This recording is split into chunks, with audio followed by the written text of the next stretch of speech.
Bunda punya proposal, datang ke bos kita, Pak ini harus begini Pak, Bu. Kata bosnya, lo siapa? Lo minta apa sih sebenarnya? Enggak bisa kan? Sama bos aja kudu tenang, pakaian rapi, bawaannya tenang, itu sama bos. Gimana sama Allah yang punya hati bos kita? Ada satu doa yang dari doa ini Bunda bisa mengetahui rahasia ketenangan hati. Doanya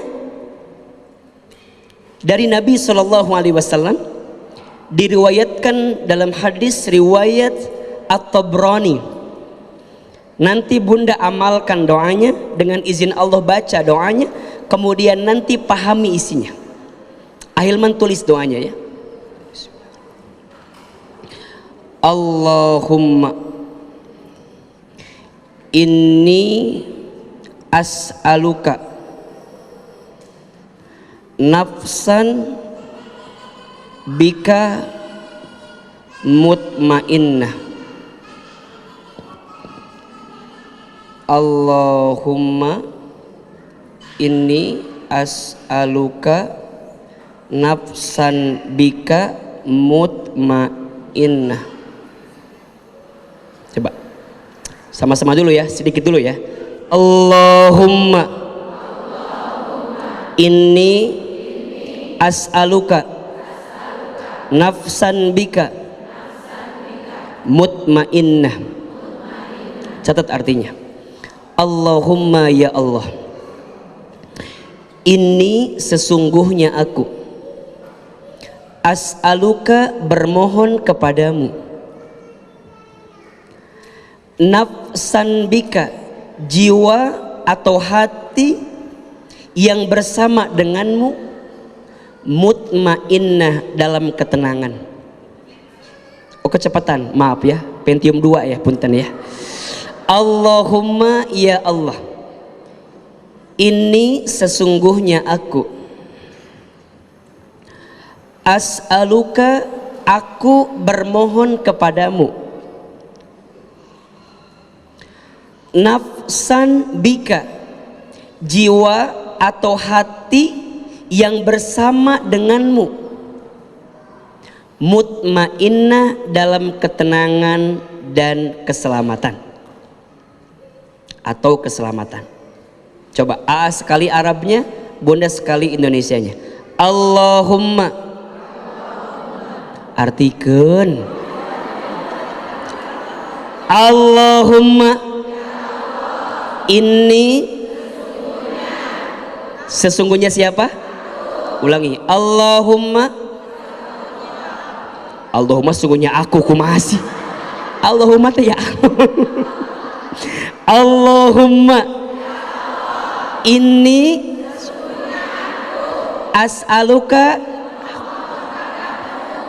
aku bermohon ini Allahumma ya Allah, ini as'aluka,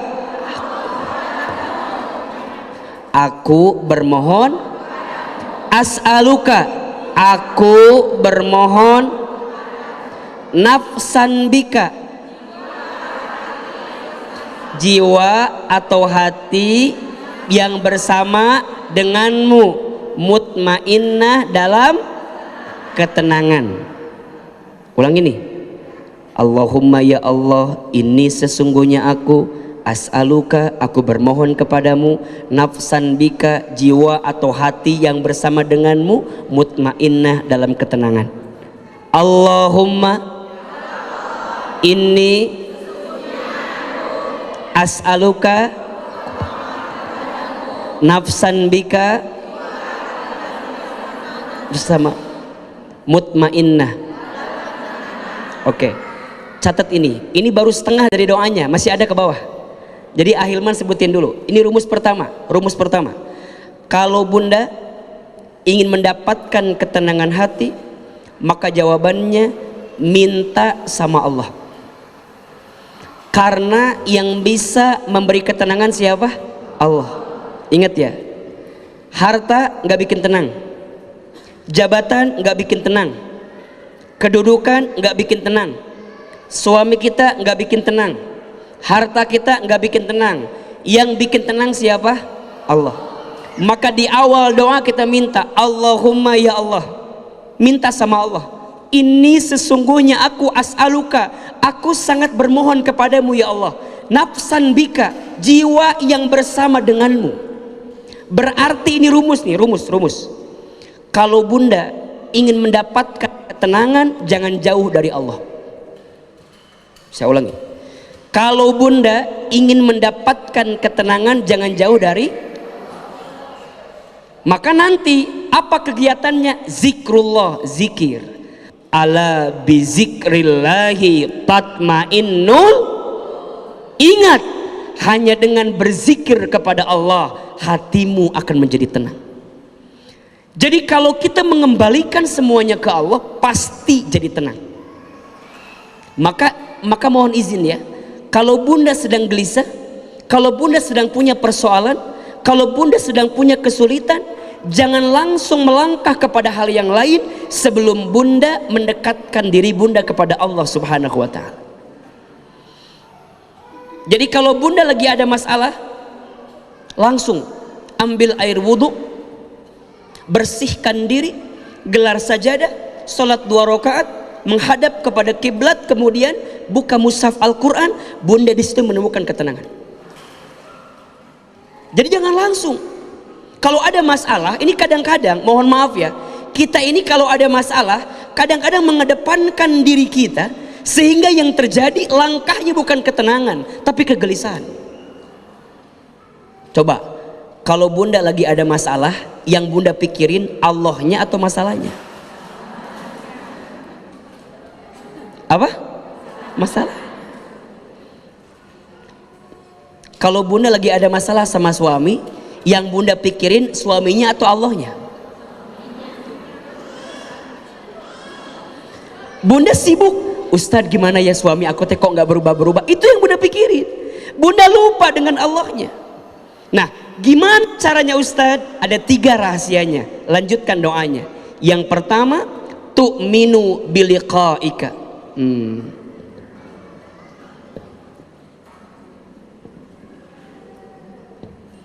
Tu'minu biliqa'ika wa tardha biqada'ika wa tardha biqada'ika. Dan yang terakhir, wa taqna'u bi'ata'ika wa taqna'u bi'ata'ika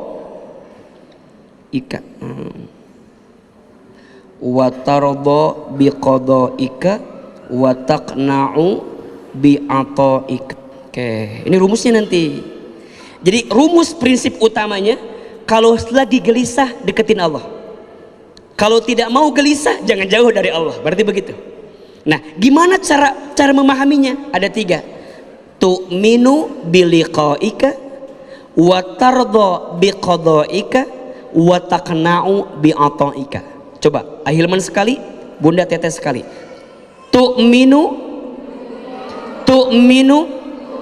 biliqa'ika wa tardha biqada'ika wa taqna'u bi'ata'ika. Dari awal, Allahumma inni as'aluka nafsan bika mutmainnah tu'minu biliqa'ika wa tardha biqada'ika wa taqna'u bi'ata'ika. Oke deh, sekali lagi ya biar nancep ya. Allahumma inni as'aluka nafsan bika mutmainnah tu'minu biliqa'ika wa tardha biqada'ika wa taqna'u bi'ata'ika. Rumusnya ya, langsung turunkan. tu'minu yakin, meyakini, biliqaika, dengan perjumpaan bersamamu. Maksudnya apa? Bunda, kalau mau tenang hidup, yakin kalau kita pada akhirnya akan kembali kepada Allah. Yakin gak? Kalau bunda mau tenang hati, yakin kalau kita akan kembali kepada, akan berjumpa dengan, pertanyaannya mau atau enggak berjumpa dengan Allah? Karena belum tentu semua orang bisa berjumpa. Maka ada yang kita inginkan selain surganya Allah, tapi apa? Ridhonya Allah. Tapi ada yang lebih kita inginkan, berjumpa dengan Allah. Berjumpa dengan Allah, dapat ridhonya Allah, masuk surganya Allah. Itu yang kita inginkan. Makanya mohon maaf ya, kalau bunda nih lagi ada masalah seberat apapun, ingat semua milik siapa? Akan kembali kepada siapa? Bunda lagi buntu, lagi gelisah, lagi khawatir, ya Allah ini gimana ya Allah? Semua milik Allah. Catat ya, setuju nggak bunda? Selama ini yang sering membuat kita khawatir karena ego di hati kita. Bunda nih mohon izin ya, lagi ada masalah dengan suami. Suami bunda ngotot, bunda ngotot. Padahal mohon maaf, dua-duanya akan kembali gak ke Allah? Dua-duanya akan selesai gak hidupnya? Kenapa kita harus ngotot dengan sesuatu yang kita lupa? Kalau ada tujuan yang lebih besar, apa? Berjumpa dengan Allah. Maka mohon maaf ya, bunda sayang, teteh sayang, kita boleh kehilangan apapun, tapi jangan kehilangan Allah di hati kita. Kita boleh kehilangan dunia, ndak apa-apa, tapi jangan sampai kehilangan kasih sayang Allah dalam hidup kita. Makanya kalau ada pada titik begini, ya Allah, ambil saja apa yang mungkin kau ingin ambil dalam hidupku ya Allah, tapi jangan ambil dirimu dalam hatiku, jangan ambil sayangmu dalam hidupku. Karena sungguh ya Allah, aku menemukan ketenangan ketika aku kembali kepada Allah. Makanya mohon maaf ya, bunda, teteh sayang, kadang-kadang kita itu harus menemukan titik yang paling bawah dalam hidup kita untuk bisa menemukan titik balik dalam kehidupan yang terbaik kita. Betul nggak? Apa yang kita ingetin? Biliqaika, ada tujuan jangka panjang.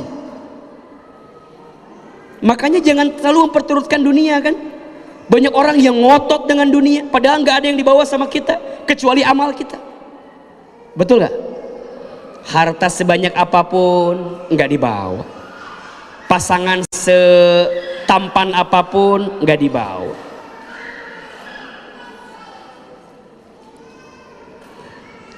Iya, makin keras suara Ustadz makin kencang ceritanya. Saya turunin dikit makin kencang. Baik, mohon izin ya, Masya Allah.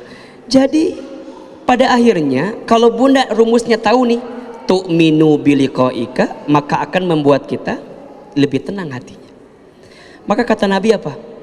Perbanyaklah mengingat pemutus kelezatan.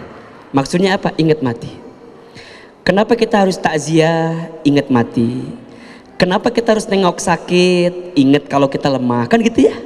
Jadi ada hikmah di balik semua peristiwa. Dan itu yang akan mengantarkan kita lebih tenang hatinya. Satu, jadi kalau mau tenang hati, jawabannya adalah yakin perjumpaan dengan siapa? Allah. Inna lillahi wa inna ilaihi. Ingat ya, ya Allah, hidup kita nggak lama ya Allah, hidup saya nggak lama ya Allah, gitu. Makanya punten ya, kalau yang sedang ada masalah hari ini, jawab gini aja, nggak apa-apa, ada Allah. Apa? Coba. Punya suami yang kurang soleh, kehilangan yang kita cintai, dari situ dulu, gak apa-apa. Tapi apa-apa Ustadz? Gak apa-apa, gak apa-apa. Punya anak yang nguji kita, gak apa-apa, ada Allah. Nanti akan belajar gitu tuh, gak apa-apa, pasti ada kebaikan. Kan kalau Allah gak mungkin nyakitin kita, betul? Allah gak mungkin zalimin kita, betul? nggak apa-apa. Ustadz tapi ini begini, nggak apa-apa. Coba yang pernah curhat sama Ahilman langsung ketemu ngobrol pasti. Kalau udah panjang ngobrol, nggak apa-apa, nggak apa-apa. Ustadz mah enak ngomong nggak apa-apa. Saya ngerasain nggak apa-apa. Ya emang kudu begitu. Mau oh Ustadz ini. Coba. Bunda lagi ada masalah, cerita. Habis beres cerita, diem. Kan gitu kan? Ustadz gimana komentarnya? Nggak apa-apa. Kadang, coba ya, kadang disadari atau enggak, bunda teh cerita sendiri, jawab sendiri. Ustadz, kan suami aku tuh begini ya Ustadz ya. Suami aku tuh Masya Allah yang uji banget ya. Masya Allah ya. Aku tuh 20 tahun udah berumah tangga sama dia Ustadz. Masya Allah ya. Kan harusnya ya aku tuh lebih sabar ya Ustadz ya. Aku tuh lebih tenang Ustadz ya harusnya ya. Harus lebih sabar. Saya bilang, cerita sendiri, jawab sendiri. Ujungnya itu jawabannya. Coba. Ustadz, harusnya aku tuh lebih sabar kan ya. Harusnya lebih tenang aku teh ya. Mungkin itu ujian buat aku ya Ustadz. Eta jawabannya sorangan. Jadi sebenarnya masalah bunda teh bukan masalahnya, tapi apa coba? Bukan. Karena bunda tidak menemukan Allah ketika ada masalah itu. Bunda fokusnya ke masalah, jadi capek. Diungkit-ungkit deh. Memang ya Ustadz, suami aku tuh dari tahun ke tahun emang begini. Ini tuh bukan yang pertama Ustadz. Ini tuh yang kedua. Bahkan yang ketiga. Keempat Ustadz ini teh. Makin ngorek masalah, makin diungkit, makin capek apa enggak? Bunda lupa. Lupa sama siapa? Allah. Bukankah selama ini bunda tenang karena Allah? Bukankah bunda bisa lupa dengan masalah yang pertama karena Allah? Mengapa bunda ungkit-ungkit lagi sekarang? Berarti bunda teh cuman butuh ditenangkan aja. Berarti kadang-kadang mulai dari yang kecil butuh didengarkan. Makanya nih besti ya. Kalau kita punya teman curhat sama kita, jangan dijawab, dengerin aja. Karena dia butuh didengarkan. Besti aku mau cerita. Boleh. Ceritanya apa? Cerita. Biarkan selesaikan ceritanya. Habis beres cerita, bunda jawab, nggak apa-apa. Besok ketemu lagi, baru nasehatin. Jangan langsung. Lagi ada masalah, lagi sumpek, lagi riut, langsung. Allah berfirman. Naon sih kamu tuh ceramah sama aku naon? Udah jadi gelut doaan coba. Aku tuh lagi ada masalah, teu butuh ceramah henteu aku mah. Ya dengerin aku ya. Kata Ahilman oge kieu dengerin. Dia bukan nerima, malah jadi apa coba? Debat sama kita. Kamu mah nggak tahu masalah saya. Udah lo gue tuh. Dari yang awalnya besti mau cerita gara-gara salah sikap jadi betul apa enggak? Ada nggak yang begitu kira-kira? Aku mau curhat dong di DM ya, di DM panjang baru ngetik assalamualaikum salam. Kata aku mah ya suami aku teh, kamu salah, kamu lebih sabar sedikit. Ya ayyuhalladzina amanu ista'inu bis-sabri was-shalah innallaha ma'as-sabirin. Dia teh lagi gelisah, lagi ada masalah diceramahin, mental apa enggak? Kamu mah lieur, kamu mah pusing aku juga. Udah kita blok aja dulu ya kamu mah. Kalau dia lagi DM panjang dengerin dulu. Ya udah, gimana ceritanya gimana? Dengerin. Udah beres, udah ceritanya. Belum, apalagi cerita sampai nangis. Aku mah ya Masya Allah. Kuat bisa aku masa masuk. Makin dia udah ekspres gitu, bunda makin oh gitu ya. Masya Allah. Oh begitu. Ya Allah. Kamu tuh Masya Allah banget ya. Itu makin kitanya perhatian sama dia, makin kamu tuh ngertiin aku banget ya.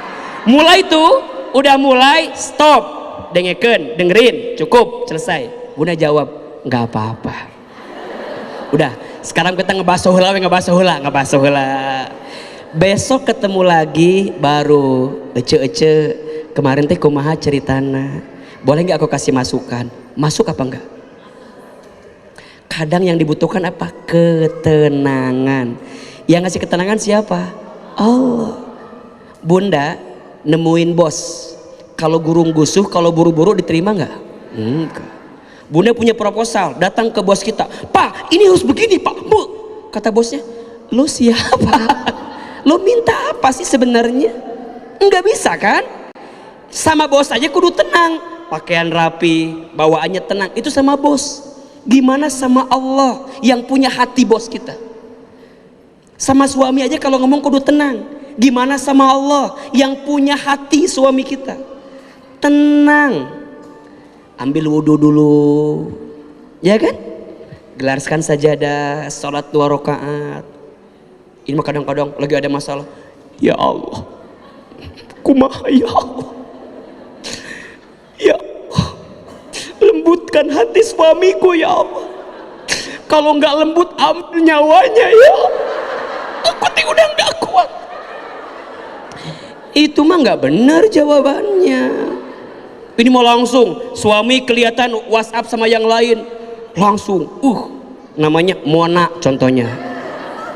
Langsung Bunda nggak ngapain, datang ke suami kita, ayah kita Mona saha Mona, Mona siapa Mona tuh, tahan dulu, jangan-jangan Mona teh SPG mobil.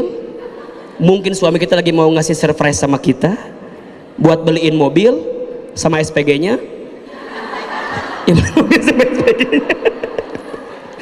Jadi jangan menyimpulkan sesuatu yang terjadi sebelum kita tahu apa hikmah di balik itu. Yang ngasih hikmah siapa? Tenang.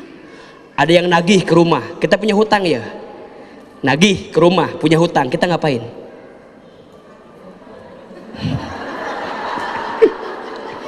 Ustadz ditagih nih, kita ngapain? Udah. Gimana caranya? Sebelum nemuin dia, tenang, ambil wudhu, sholat, kencengin suaranya, Bismillah. Orang ke sholat maksudnya gitu kan? Tenang, baru buka pintu. Waalaikumsalam. Tanya, Pak, Bu, jatuh tempo Bu?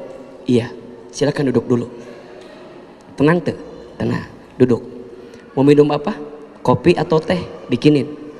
Ibu ke belakang, ambil kopi, campur sianida. Ambil kopi, bikin teh yang bener ini mah, disuguhin. Pak, minum dulu Pak, biar tenang. Gimana Pak? Ibu jadi tempo Bu? Iya Pak, saya tahu Pak. Terus gimana? Tenang Pak. Terus gimana? Gak apa-apa Pak. Baru Bunda bilang lah, Pak, saya bukannya nggak ada uang Pak, emang lagi nggak ada uang Pak. Pelan. Bunda sampaikan, Pak, saya cuma punya ini Pak, terserah Bapak mau apa dengan saya sekarang? Ini resiko saya, boleh nggak saya beri waktu sebulan ke depan untuk memperbaiki ini semua? Jadi lebih tenang bicaranya. Mau nunagi, nyumput na kolong meja kio. Iraha balik nama. Kalau dia lagi nafsu, kita nafsu, ujungnya apa? Mohon maaf, berantem. Ada nggak seseorang yang ditagih bunuh yang nagihnya? Gak terkontrol hati ini. Makanya kalau kemarahan udah memuncak, nauzubillah, bisa bunuh orang, bisa jolimin orang, ngirimin orang sesuatu yang nggak baik. Betul apa enggak? Tenang, belajar tenang. Deketin Allah, belajar tenang, yakin kalau kita akan kembali kepada Allah. Jadi belajar lebih tenang dulu. Nah Ustadz, apa rumus yang kedua? Watardho, dan menerima biqadhaika, dengan ketentuanmu. Tu'minu, meyakini, biliqaika, dengan perjumpaan denganmu, dengan Allah. Watardho, dan menerima biqadhaika, dengan semua ketentuan. Bunda sayang, teteh sayang, kalau mau hati tenang, belajar menerima ketentuan Allah. Halo? Jelas tidak? Kalau mau tenang, belajar menerima ketentuan Allah. Ingat ya, semua yang dikasih oleh Allah pasti baik. Pasti. Yang kita anggap buruk boleh jadi di pandangan Allah baik. Yang kita anggap baik boleh jadi dalam pandangan Allah buruk. Allah lebih tahu, kita tidak tahu. Betul? Semuanya baik. Dan semuanya ujian. Insya Allah. Semuanya ujian. Alladzi khalaqal mauta wal hayata liyabluwakum ayyukum ahsanu amala wa huwal azizul ghafur. Dialah Allah yang menciptakan kehidupan dan kematian. Sebagai apa? Sebagai ujian. Semuanya ujian. Sehat ujian, sakit ujian, kaya ujian, miskin ujian, punya suami yang soleh, punya suami yang kurang soleh, punya suami yang ganteng, punya suami yang kurang ganteng, punya istri yang cantik, istri yang cerewet, istri yang banyak mintanya, istri yang sering belanja, istri yang banyak maunya, istri yang ngomong terus, istri yang marah-marah wae, istri yang gak mau nerima, istri yang COD-an terus, istri yang belanja online terus, istri yang tahajud tiap malam, istri yang duha tiap pagi, istri yang nyiapin sarapan, beli nasi uduk tetangganya, nggak masak dia yang bikin uduk tetangganya. Jadi semuanya ujian. Apa yang paling penting? Bukan ujiannya, tapi apa? Ayyukum ahsanu amala. Siapa yang paling baik sikapnya ketika lagi diuji. Betul?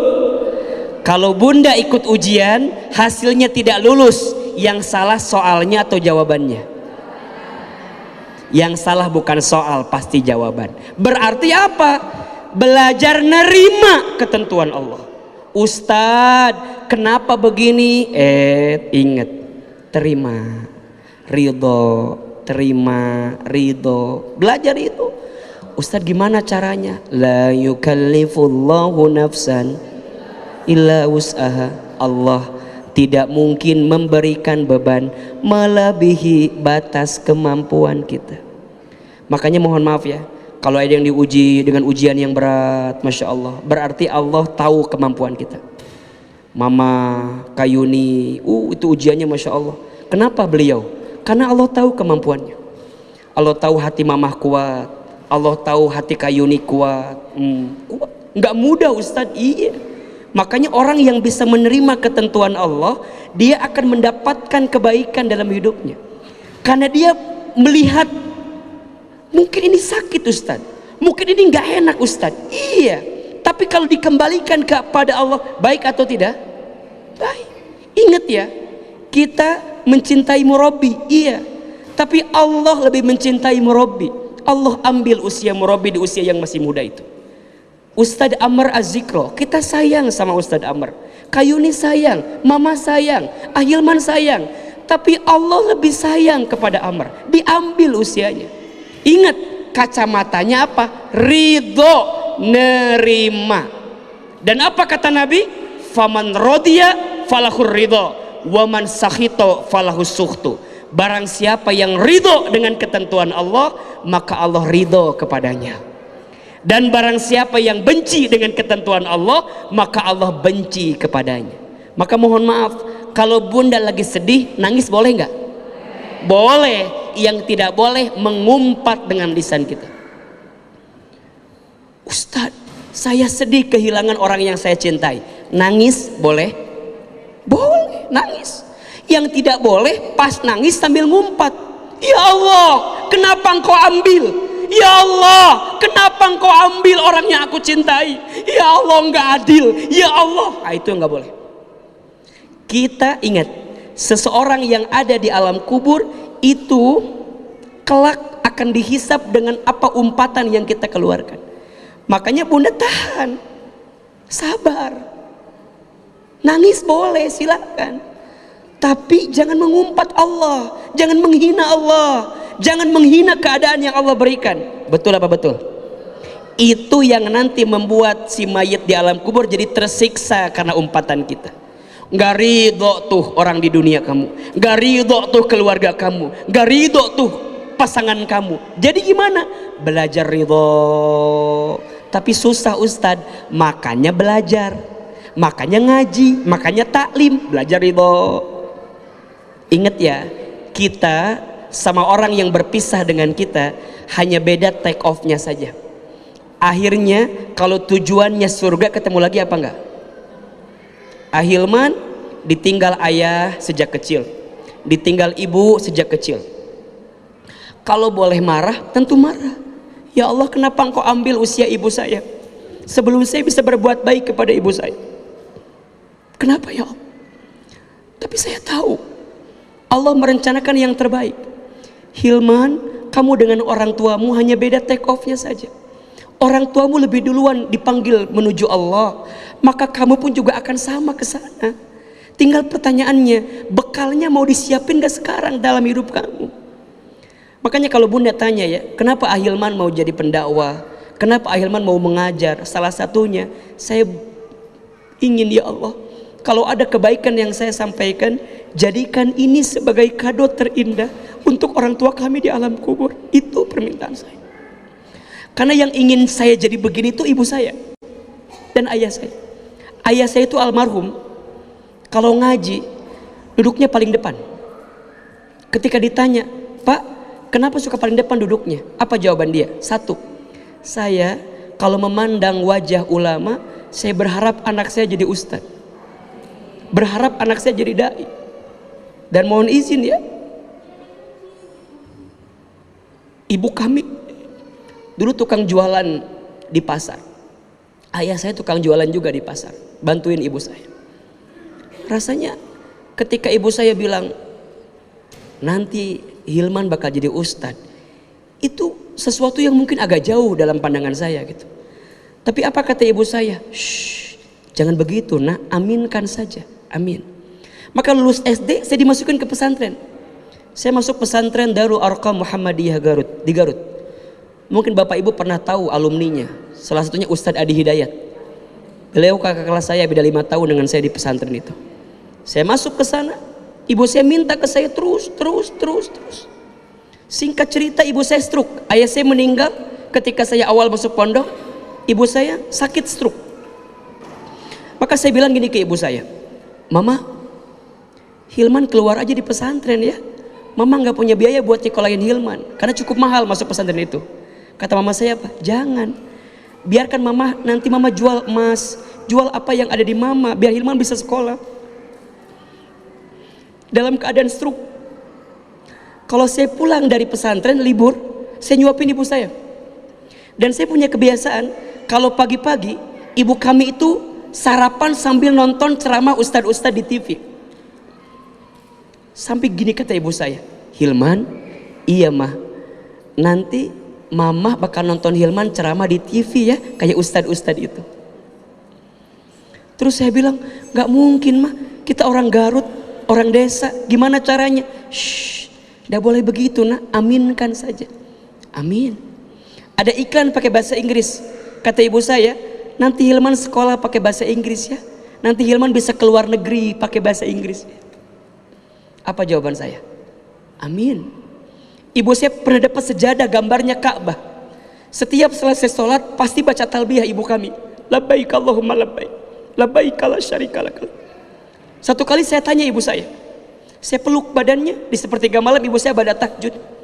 Kata saya, Mama, kenapa setiap selesai sholat suka baca talbiyah? Kata mama saya, Hilman, mama ingin sekali berangkat ke Baitullah, ingin haji, ingin umroh. Saya bilang, Mama kenapa nggak berangkat? Mama belum ada uangnya. Dalam keadaan stroke, dicium pipi saya, diusap pipi saya.